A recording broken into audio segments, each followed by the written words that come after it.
Hey everyone, good morning, good afternoon and good evening. My name is Vishwadeep और आपका स्वागत करता हूं Unacademy computer science YouTube channel पे। आज के इस सेशन में हम बात करने वाले हैं कुछ ऐसी मिस्टेक्स के बारे में जो आप गेट का पेपर अटेम्प्ट करते वक्त या मॉक टेस्ट अटेम्प्ट करते वक्त कमिट कर सकते हैं और उसकी वजह से आप जितना डिजर्व करते हैं वो रैंक से नीचे या उतने मार्क्स से कम मार्क्स लाएंगे। तो ये मिस्टेक्स क्या हैं और उन मिस्टेक्स को आपको कैसे ओवरकम करना है, चलिए आइए सीधे सीधे जानते हैं। तो सबसे पहली बात, जो सबसे पहली मिस्टेक यहां पे निकल के आती है वो आती है कि किसी क्वेश्चन में एक पर्टिकुलर लिमिट से ज्यादा टाइम देना। डायरेक्टली मैं अपने एक्सपीरियंस पे बात करता हूं। 2015 में मैं गेट पेपर देने गया और उसमें शुरुआत में 1 मार्क के क्वेश्चन में ये क्वेश्चन मुझे दिखा और इस प्रश्न को सॉल्व करने में मुझे बहुत टाइम लग रहा था शुरुआत में, क्योंकि इसका जो ट्रिक था वो समझ नहीं आया शुरुआत में। इसका मैथमेटिकल ट्रिक है एक, वो समझ में नहीं आया। अब ये जो क्वेश्चन था ये बहुत बड़ा रिकर्शन का क्वेश्चन है, क्योंकि इसमें फन 5 के लिए फन 4 निकालना था, फंक्शन 4 के लिए 3, 3 के लिए 2, 2 के लिए 1। तो ये बहुत ज्यादा जो रेगुलर हमारी मेथड है उसके थ्रू सॉल्व करने में बहुत टाइम लग रहा था। इस क्वेश्चन को सॉल्व करने में मैंने शुरुआत में थोड़ा एक्स्ट्रा टाइम दिया, फिर मुझे लगा कि नहीं यार ये क्वेश्चन जो है मैं बाद में सॉल्व करूंगा। फिर बैक ऑफ द माइंड ना दिमाग में वो चलने लगा यार कि 1 मार्क का क्वेश्चन इतना बड़ा कौन देता है, रिकर्शन का क्वेश्चन जिसको मैं इतने सालों से पढ़ा रहा हूं वो नहीं बन पा रहा है मुझसे, ऐसा कैसे हो गया। एंड बिकॉज ऑफ दैट आगे के कुछ क्वेश्चंस को सॉल्व करने में मेरा कंसंट्रेशन हो गया लूज। तो पहली प्रॉब्लम जो आपको या पहली मिस्टेक जो आपको अवॉइड करनी है वो है कि एक क्वेश्चन को ज्यादा टाइम ना दें। इसने इस पर्टिकुलर क्वेश्चन ने शुरुआत में कुछ का एक्स्ट्रा टाइम ले लिया मुझसे, बट मैंने फिर इसे मार्क एज रिव्यू करके बाद में सॉल्व किया। बाद में फिर क्विकली मेरे पास दिमाग में एक आइडिया आया कि हाँ इसको मैथमेटिकली कैसे सॉल्व किया जा सकता है, later on I could solve it quickly. But शुरुआत में इसने मुझे बहुत टाइम वेस्ट कराया। अगर आप लोग भी ऐसा करते हैं, टेस्ट में किसी क्वेश्चन में ज्यादा टाइम स्पेंड कर देते हैं, प्रॉब्लम ये है कि आगे आगे आने वाले क्वेश्चन ऐसे हो सकते हैं जो इजी हो और आप उन्हें क्विकली सॉल्व कर पाए, बट आपने आगे क्वेश्चन में स्टार्टिंग के क्वेश्चंस में ज्यादा टाइम स्पेंड कर दिया और उसकी वजह से बाद में आपको टाइम थोड़ा कम मिला। जो क्वेश्चन को आप इनफ टाइम में सॉल्व कर सकते थे उन क्वेश्चन के लिए टाइम कम मिला। अब पैनिक मोड में आप आ गए कि कम टाइम बचा है, इतने क्वेश्चन रीड भी करने हैं, तो जो आप इजीली सॉल्व कर पा रहे थे वो क्वेश्चन भी आप सॉल्व नहीं कर पाए। तो ध्यान रखिएगा इस चीज का कि आपको किसी एक क्वेश्चन को ज्यादा, जितना उसको रिस्पेक्ट चाहिए, जितना उसको टाइम मिलना चाहिए उससे ज्यादा नहीं देना है। हो सकता है एक क्वेश्चन जो है वो आपका क्वेश्चन ज्यादा टाइम ले रहा है शुरुआत में, तो उसको मार्क्स रिव्यू करके बाद में सॉल्व कर लेंगे। बट एक क्वेश्चन को सॉल्व करने से 2 मार्क्स से ज्यादा नहीं मिलेंगे। तो 2 मार्क्स से ज्यादा अगर नहीं मिलेंगे तो उसको उतनी रिस्पेक्ट मिलनी चाहिए, उसकी वजह से हम 4 दूसरे क्वेश्चन छोड़ के नहीं आएंगे। पहली चीज। दूसरी चीज है सिली मिस्टेक्स। सिली मिस्टेक्स के लिए मैं बहुत बार आप लोग को बता चुका हूं कि सिली मिस्टेक्स वहां होती है जहां आप अपने आप से एक्सपेक्ट नहीं करते हो कि यहां मैंने कैसे गलती कर दी। अब देखो सिली मिस्टेक्स भी उन्हीं क्वेश्चन में होती है जिन क्वेश्चन को आपको लगता है कि ये तो बन ही जाएगा, ये तो बनना ही है, इस पे तो मैंने इतनी प्रैक्टिस की, इतना रिवीजन किया, ये तो बन ही जाएगा कुछ भी करके। तो याद रखिएगा कि अगर कोई ऐसा क्वेश्चन आपको मॉक टेस्ट में या फिर गेट एग्जाम में देखने को मिलता है जो इजी है, डायरेक्टली सॉल्वेबल है, तो उसका थोड़ा केयरफुली सॉल्व करें ताकि हम गलती कमिट ना करें। सिली मिस्टेक्स ना हो कि कैलकुलेशन मिस्टेक हो गई या क्वेश्चन पढ़ने में कहीं गड़बड़ कर दी या फिर क्वेश्चन से डेटा कॉपी करने में गड़बड़ कर दी या फिर कहीं यूनिट कन्वर्जन में गलती कर दी, नैनो से मिली, मिली से माइक्रो सेकेंड्स में। ठीक है, तो ये याद रखिएगा कि सिली मिस्टेक्स नहीं करना है, क्योंकि उन्हीं जगह पे सिली मिस्टेक्स होती हैं जो क्वेश्चन आप बना सकते हो। तो थोड़ा केयरफुल रहो। सबसे पहले कोई भी क्वेश्चन आपको दिखे और आपको ऐसा लगता है कि ये क्वेश्चन बन जाएगा, अपने आप से अपने आप को याद दिलाओ कि भाई केयरफुल थोड़ा, ये क्वेश्चन बन जाएगा, गलती नहीं करना है वरना गड़बड़ हो जाएगी। सबसे ज्यादा दुख ना ऐसे क्वेश्चन में ही होता है जहां पे आप सिली मिस्टेक कर देते हो, क्योंकि ऐसा लगता है ना कि यार ये क्वेश्चन तो बन जाता, बन भी गया था, ये छोटी सी मिस्टेक हो गई उसकी वजह से ये गड़बड़ हो गई। राइट, ऐसा ही मैंने 2015 के ही पेपर में आप लोगों को एक चीज बताई थी कि मैं पेपर लिख रहा था और पेपर लिखते लिखते एक क्वेश्चन आया ऑपरेटिंग सिस्टम का, जिस क्वेश्चन में ना पूछा गया था कि आपको वर्चुअल एड्रेस बताना है। अब मैंने वर्चुअल कैलकुलेट करते करते पेज नंबर निकाल लिया और पेज नंबर आंसर में लिख दिया, पर पूरा virtual address page number plus offset include करके मुझे आंसर देना था। तो वो ऐसी मिस्टेक्स जो है हो जाती है, बट वो मिस्टेक जो है अवॉइड हो सकती है अगर आप थोड़ा केयरफुल रहो, रिव्यू करो क्वेश्चन को कि हाँ पूछा क्या है, देखा क्या है, हमने सही लिखा कि नहीं लिखा, जो हमने न्यूमेरिकल सॉल्व किया है उसमें न्यूमेरिकल में कोई गलती तो नहीं की, कोई कैलकुलेशन मिस्टेक तो नहीं हुई। तो ये चीज आपको ध्यान रखनी है। तीसरा जो प्रॉब्लम आपको मिलेगा वो है सेल्फ डाउट। ये बहुत सारे स्टूडेंट गेट में पक्का करके आते हैं हर साल, और हमें इसको अवॉइड करना है। सेल्फ डाउट का मतलब क्या है? देखो, कुछ क्वेश्चन आपने सॉल्व करने की कोशिश की, अब कुछ क्वेश्चन अगर आपने सॉल्व करने की कोशिश की, शुरुआत के 2-4 क्वेश्चन टफ हो गए, अब 2-3 क्वेश्चन अगर टफ हो गए, हो सकता है क्योंकि हर एक स्टूडेंट के जो सीक्वेंस रहती है ना क्वेश्चन की वो अलग हो सकती है, कि किसी को इजी क्वेश्चन शुरुआत में दे दिए जाए, किसी को कुछ दूसरे टॉपिक के क्वेश्चन शुरुआत में दे दिए जाएं जो कि उसको नहीं आते हैं। अब देखो, हर कोई 100% मार्क्स तो ला नहीं सकता, आप भी 100% मार्क्स तो लाने से रहे, क्योंकि आज तक किसी को नहीं आए 100% मार्क्स। गेट एआईआर को भी कभी नहीं आए, किसी भी एआईआर 1 को भी नहीं आए, कभी भी किसी भी एआईआर 1 को नहीं आए। तो 100% मार्क्स अगर नहीं आए, सारे क्वेश्चन तो सॉल्व होंगे नहीं। अगर एक दो क्वेश्चन शुरुआत में गलत हो गए तो उससे अपने आप को डाउट थोड़ी करना है, पूरे साल की प्रिपरेशन को क्वेश्चन मार्क थोड़ी करना है कि अब तो मेरा होगा ही नहीं, अब तो मैं गया, मेरा तो रिजल्ट ही खराब हो जाएगा, मैं तो बिल्कुल गया, मेरे को आईआईटी नहीं मिलेगा, आईआईएससी नहीं मिलेगा, मेरा ड्रीम खत्म हो गया, पूरे साल की प्रिपरेशन खराब हो गई। ऐसा पैनिक नहीं करना। ये जो सेल्फ डाउट या सेल्फ अंडर कॉन्फिडेंट में अपने आप को रखने वाली जो चीज है, आपका पूरा साल का मेहनत बर्बाद कर सकता है। ये 3 घंटे आपके लिए करियर डिफाइनिंग 3 घंटे होने वाले हैं गेट पेपर में, और अगर आप लोगों ने यहां गड़बड़ कर दी इस मामले में, तो फिर आपको 1 साल का वेट करना पड़ेगा अपने आप को फिर से प्रूव करने में। आपको पता है, देखो आपने मेहनत की है, आप बहुत टैलेंटेड हो, स्मार्ट हो, हमने मिलके और पूरे साल खूब मेहनत की है। अब अगर ये मेहनत की है तो हमें पता है कि 1-2 क्वेश्चन नहीं बनेंगे तो हमें मार्जिन है, 5-6-7 कम से कम 10 क्वेश्चन भी छोड़ने की मार्जिन है। 10 क्वेश्चन भी छोड़ देंगे, 20 मार्क के क्वेश्चन अगर हम छोड़े, 2-2 मार्क के ही सारे क्वेश्चन छोड़े, तो भी 80 मार्क का अटेम्प्ट करने की हमारे पास अभी भी पॉसिबिलिटी है। तो आप अगर शुरुआत के 2-4 क्वेश्चन गलत हो जाते हैं या नहीं बनते हैं या समझ नहीं आ रहे हैं, तो इससे पैनिक नहीं होना और ना ही सेल्फ डाउट करना कि कुछ गड़बड़ हो जाएगी। ध्यान रखना इस चीज का। तो सेल्फ डाउट तीसरा पॉइंट है हमारा, ये बिल्कुल भी नहीं आना चाहिए। अगर 2-3 क्वेश्चन नहीं बने आपसे, तो आप समझ लीजिएगा कि पेपर जो है वो इस टाइप का है कि अगर ये यार मेरे से नहीं बन रहे तो और किसी से भी नहीं बनेंगे। मतलब कि हाँ जी, आगे आने वाले क्वेश्चन को ट्राई करते हैं, मैंने बहुत पढ़ा है, बहुत प्रैक्टिस की है, बहुत सारे क्वेश्चन सॉल्व किए हैं, बहुत सारा रिवीजन किया है, कुछ ना कुछ तो पक्का मुझसे बनेगा, और मुझे जो बनेगा उससे अच्छा रिजल्ट आएगा पक्का। मेरे को कॉन्फिडेंस रखना है, 2-4 क्वेश्चन से मेरा गेट का रिजल्ट जो है वो डिफाइन नहीं होगा। शुरुआत में ना एक्चुअल में क्या होता है ना कि नर्वसनेस भी बहुत ज्यादा होती है, कि शुरुआत में जब पेपर लिखना शुरू करते हो ना, थोड़ी सी आपका जो दिल है धक धक धक धक धक धक करने लगता है ना। तो उस टाइम पे आप क्या कर सकते हो, उस टाइम पे जब गेट पेपर लिखो या मॉक लिखो, तब क्या कर सकते हो, कुछ स्पेसिफिक मंत्रा जो आपको काम डाउन कर सके वो रिसाइट कर सकते हो। जैसे कि मैं अपने भगवान गणेश के कुछ मंत्र हैं वो रिपीट करता था गेट पेपर के पहले, जितनी भी बार मैंने गेट लिखा, इनफैक्ट 2018 में भी जब मैंने लिखा, उसके रिजल्ट का मुझे कोई खास यूज करना नहीं था, बट फिर भी मेरे को उस टाइम पे थोड़ा तो डर लग रहा था। डर हर किसी को लगता है, डेफिनेटली मुझे भी लगता है, आपको भी लगता है ना, मुझे भी थोड़ा टेंशन होता है, बट वो जो डर है धीरे धीरे करके काम डाउन हो जाती है चीजें।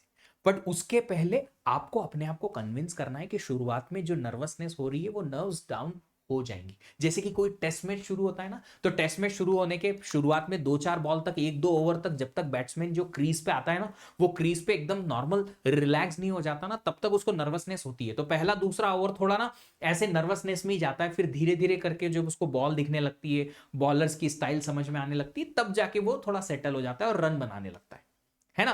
तो आपको भी इस चीज का ध्यान रखना है कि सेल्फ डाउट नहीं करना है। नर्वसनेस अगर शुरुआत में आती है, उसकी वजह से 1-2 क्वेश्चन में ज्यादा टाइम लग जाए, शुरुआत के 5-6 क्वेश्चन में ज्यादा टाइम लग रहा है, या शुरुआत के क्वेश्चन नहीं बन पा रहे हैं, तो टेंशन मत लेना और सेल्फ डाउट बिल्कुल मत करना। पढ़ाई बहुत की है हमने, जबरदस्त की है, पूरे 1 साल तक बहुत मेहनत की है, तो इस मेहनत को हम बिल्कुल भी बेकार नहीं जाने देंगे। अगला जो चौथा प्रॉब्लम है या मिस्टेक है, वो है कि जब हम आगे किसी क्वेश्चन को सॉल्व करने के लिए जाते हैं तो हमारे दिमाग में पुराना क्वेश्चन घूमता रहता है। क्यों? क्योंकि वो पुराना क्वेश्चन हमसे बना नहीं, और उसका रीजन क्या है? ईगो। अब देखो होता क्या है, आपने सीओए पढ़ा और सीओए बहुत गजब तरीके से पढ़ा, खूब मेहनत की है, खूब प्रैक्टिस भी की है, आपको पता है कि इसका कोई भी क्वेश्चन में हिला दूंगा, कुछ भी हो जाए इसको लगा ही दूंगा और जल्दी से लगा दूंगा। अब सीओए का एक क्वेश्चन गेट में ऐसा आ गया जो कि बहुत ज्यादा टफ है, आपसे हिल ही नहीं रहा है, मतलब कुछ भी कर लो आपसे आंसर ही नहीं आ रहा है। अब आपके तो ईगो पे आ गई कि यार सीओए तो मैंने ऐसा पढ़ा है कि बात ही क्या है, मतलब मेरे से बनना ही चाहिए, सीओए का क्वेश्चन मेरे से नहीं बने ऐसा हो ही नहीं सकता। अब उस केस में क्या है ना, आपने एक क्वेश्चन शुरू शुरू किया, वो सॉल्व किया, आपने सोचा कि नहीं इसको 6 मिनट से 7 मिनट से ज्यादा हो गए, अब इसको ज्यादा टाइम नहीं देंगे, मार्क्स रिव्यू किया, आगे बढ़ गए। बट आगे बढ़ते वक्त भी आपका ईगो अंदर से बोल रहा है ये क्वेश्चन क्यों नहीं बना तेरे से, ये तो बनना चाहिए था तेरे से, ये तो आपने सबसे ज्यादा मेहनत की है, इसके तो सोच के आए थे कि सीओए के तो 100% क्वेश्चन करेक्ट करके आएंगे। उस केस में ना आप आगे आने वाले क्वेश्चन पे कंसंट्रेशन या फोकस कम कर देंगे, और उसकी वजह से प्रॉब्लम क्या आएगी कि ये वो क्वेश्चन तो जो हिला नहीं वो नहीं हिला, और दूसरा ये क्वेश्चन भी नहीं बना। अब आगे आने वाले 3 क्वेश्चन आप खराब करोगे और वो तो खराब हुआ ही हुआ। सुनिए जरा, आपने इतनी मेहनत की है एक कोर्स पे, उस कोर्स को इतनी प्रैक्टिस की है, इतना रिवाइज किया है, सब कुछ करने के बाद में भी अगर आप इसे ये क्वेश्चन नहीं बन रहा है, इसका मतलब है कि मैक्सिमम स्टूडेंट्स इस क्वेश्चन में अटके होंगे पक्का, क्योंकि आपसे अगर नहीं बन रहा है तो दूसरे से कहां से बनेगा। तो आपने आपको यह कॉन्फिडेंस देना है कि अगर मुझसे यह क्वेश्चन नहीं बन रहा है, मतलब या तो क्वेश्चन में कुछ गड़बड़ है, या इसकी कोई ट्रिक है जो अभी करंटली मुझे समझ नहीं आ रही है, या हो सकता है यह बहुत ही ज्यादा ट्रिकी हो जिससे जो किसी से ना बने। एक काम करेंगे, बाद में इसको सॉल्व करेंगे, बन सकेगा तो बन जाएगा, नहीं तो फिर हो सकता है गलत ही क्वेश्चन हो, और हो सकता है एक गलत क्वेश्चन जो है उसको सबको कॉम्प्लीमेंट्री सबके ग्रेस मार्क्स मिल जाए, डिपेंड करता है। तो आपको अपने आप को कन्विंस कराना है कि अगर मुझसे नहीं हिल रहा है तो बहुत सारे लोगों से नहीं हिलेगा, ये क्वेश्चन पक्का नहीं हिलेगा। तो अगर आपको ईगो आता है तो उस ईगो को साइड में रखो, क्योंकि भाई साहब और बहन जी, ये ईगो आपको आपकी प्रिपरेशन जो है, आपका डिजर्विंग रैंक जो है उससे नीचे ला सकता है। तो याद रखिएगा, ईगो में नहीं रहना, ठीक है। और एक और चीज सबसे लास्ट वाली, कि ग्रीडी नहीं होना। पांचवी मिस्टेक जो आप करेंगे वो है ग्रीडी होना, कि हम क्या करते हैं, जल्दी जल्दी क्वेश्चन पढ़ना है, जल्दी जल्दी सॉल्व करना है, सर ने कहा था 2 घंटे 15 मिनट, 2 घंटे 2.5 घंटे में पूरा पूरा पेपर कर देना है, बट उसकी वजह से गलतियां कर देंगे। तो देखिए, ज्यादा क्वेश्चन सॉल्व करना हमारी प्रोबेबिलिटी या पॉसिबिलिटी या हमारी चाहत होगी, बट एक्यूरेसी पे ध्यान देना जरूरी है। जब आप मॉक भी लिखते हो और अगर आपने 65 में से 60 क्वेश्चन अटेम्प्ट किए और 60 में से आपने 55 करेक्ट कर दिए हैं ना, तो आपकी एक्यूरेसी अगर अच्छी है तो आपको ज्यादा मार्क्स आ जाएंगे, रादर देन कि आपने 65 के 65 अटेम्प्ट कर दिए बट उसमें से सिर्फ 40 ही करेक्ट हुए। हमें 100% अटेम्प्ट की तरफ नहीं जाना है, हमें जितना भी अटेम्प्ट करें उसमें से एक्यूरेसी सही होनी चाहिए। तो उसके लिए ग्रीडी नहीं होना है कि सारे क्वेश्चन हमें सॉल्व करना ही करना है, करके आना ही आना है, एटसेट्रा। जो क्वेश्चन हमें अगर नहीं लगता है कि नहीं बनेगा उसे छोड़ सकते हैं, जो क्वेश्चन हमें लगता है कि हाँ इसको इनफ टाइम देके और इतने टाइम में सॉल्व हो जाएगा उसे हम सॉल्व करेंगे। हर एक क्वेश्चन को रिव्यू भी करेंगे इमीडिएटली, हो सकता है पूरा पेपर होने के बाद भी, बट हमें इस चीज की चाहत रखनी है कि जो क्वेश्चन हम अटेम्प्ट करके आए हैं वो क्वेश्चन हमसे करेक्ट ही होगा। मैक्सिमम एक्यूरेसी की तरफ जाना है। ऑफ कोर्स 100% एक्यूरेसी हर किसी की नहीं आती, मुझसे भी जब मेरी गेट में AIR 19 आई थी तब भी 2 क्वेश्चन गलत हुए थे, आपसे भी 2-3 क्वेश्चन गलत हो सकते हैं, बट ऐसा नहीं हो कि 10-12 क्वेश्चन गलत करके आए, राइट। तो ग्रीडी नहीं होना है, जो क्वेश्चन आप अटेम्प्ट करके आ रहे हो वो क्वेश्चन हमें मोस्ट एक्यूरेसी के साथ में, मैक्सिमम एक्यूरेसी के साथ में सॉल्व करना है। तो ये पांचों प्रॉब्लम्स या मिस्टेक्स जो हैं आपको अब अवॉइड करनी है, और इन पांचों मिस्टेक्स को अगर आपने सही तरीके से अवॉइड कर दिया, मुझे ये कॉन्फिडेंस है आप पे कि जिस तरीके से हमने पूरे साल मेहनत की है ना, वो पूरे साल की मेहनत डेफिनेटली रंग लाएगी। हमने बहुत कुछ किया यार, मतलब क्या क्या नहीं किया।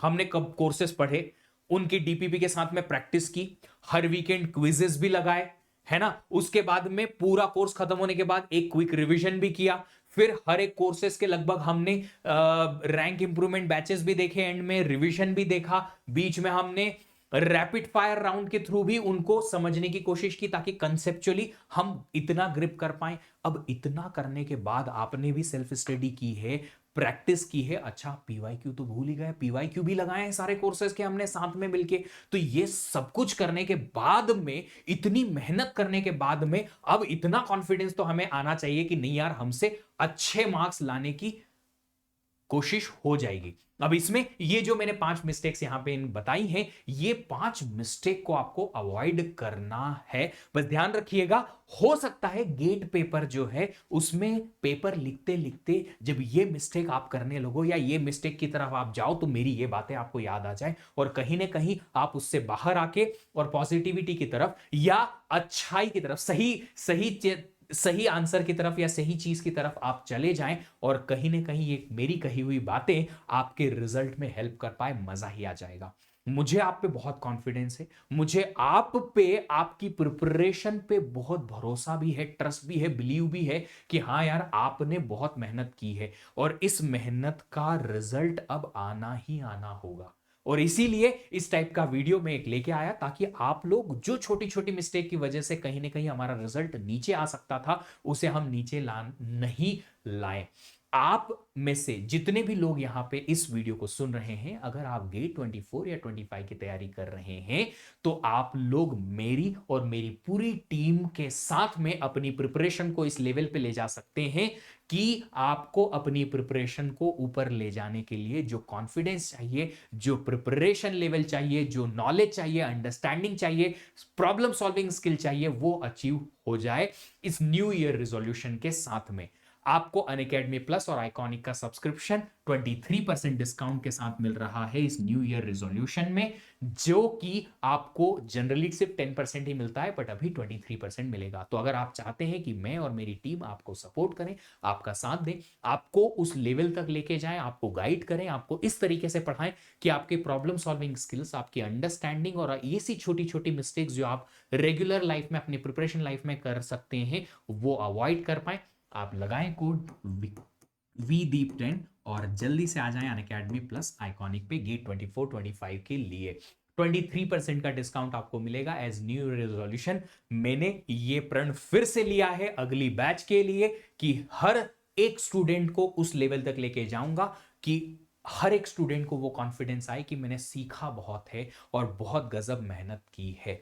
तो अगर आप चाहते हैं ये कोड यूज करके और अनअकैडमी प्लस या आइकॉनिक सब्सक्रिप्शन ले सकते हैं विद 23% डिस्काउंट। अगर आप लोगों ने नई बैच ज्वाइन करनी है तो नई बैच भी 18 जनवरी से स्टार्ट हो रही है हिंदी और इंग्लिश के लिए। अगर आप गेट 23 दे रहे हैं एक अटेम्प्ट करने के लिए या गेट 23 आपका फाइनल अटेम्प्ट है तो एक बार AIMT जरूर लिखें। AIMT is our free all India mock test, जो कि आपको इन डेट्स को होने वाला है। अगला टेस्ट 8 जनवरी को होने वाला है। इसके लिए एनरोलमेंट लिंक वीडियो के डिस्क्रिप्शन सेक्शन में दे रखी है, क्लिक करके एनरोल कर लीजिएगा। ये फ्री टेस्ट है। इसके लिए भी अगर अनलॉक कोड पूछा जाए तो आप लगा दीजिएगा VDEEP10। मुझे उम्मीद है ये वीडियो आपके बहुत बहुत बहुत कॉन्फिडेंस बूस्टर का काम करेगा।